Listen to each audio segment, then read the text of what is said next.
Yes, hano ni kuri Ngufasha TV tugiye kureba uburyo umunyeshuri uri kwitegura gukora ikizamini cya moto uko abigenza. Turahera kuri circulation dukomeze tugere ku makona, nava ku makona araza gukora demarrage. Tubibutse yuko rero hano kuri Ngufasha TV twiyemeje kuzajya tubagezaho ibintu byose bitandukanye by'ingenzi. Ngaho rero kuri kino video kandi ntigucike, kandi mujye mwibuka gukora subscribe kugira ngo mukomeze kubana natwe n'ama video atandukanye. Yes, wo muri kumwe rero ni mwarimu wanyu uko bisanzwe kuri online Emmanuel ndetse kandi na Pratique. Murakoze cyane rero kurikira iyi video ntibacike. Nkuko mubibona rero dutangiriye ku kizamini cyitwa circulation cyangwa ku mwitozo witwa circulation. Yego, ubu rero aragenda ahinduranya amafitensi nkuko bisanzwe, narangiza kugenda ahinduranya amafitensi ndetse akoresha ibimenyetso aribyo bita ibinyoteri. Buriya kirani kizamini kitangirwa mu bizamini bya moto.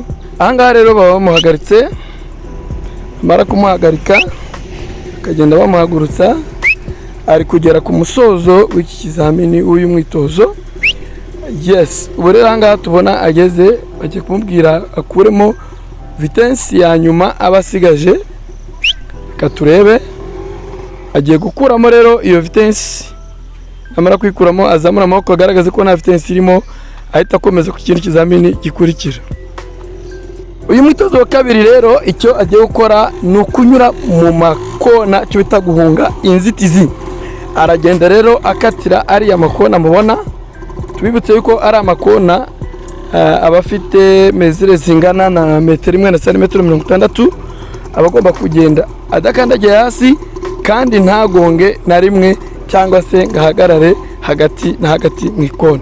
Rero namara gusoza rira rya nyuma arabasojeje kino kizamini kikona, buriya arasojeje. Kurikira rero iki kizamini cya nyuma kiguhesha perime, kiguhesha kategori A, aricyo twita demarrage.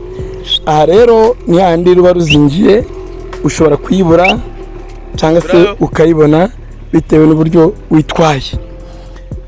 Reka rero turebe. Ukuvuga ngo mwarimu we aragenda amubaza, amubwira ngo uzamura amaboko kuko ko turimo kwitoza mu byibuke.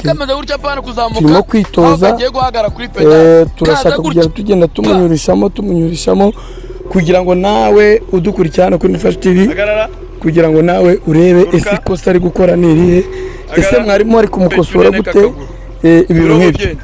Ntucikwe rero n'izi video nk'izi ngizi zo kuri Ngufasha TV, kugira ngo rero nawe wabibonye, kugira ngo witegereje. Ntucikwe rero, kora subscribe kugira ngo ukomeze kubana natwe. Murakoze.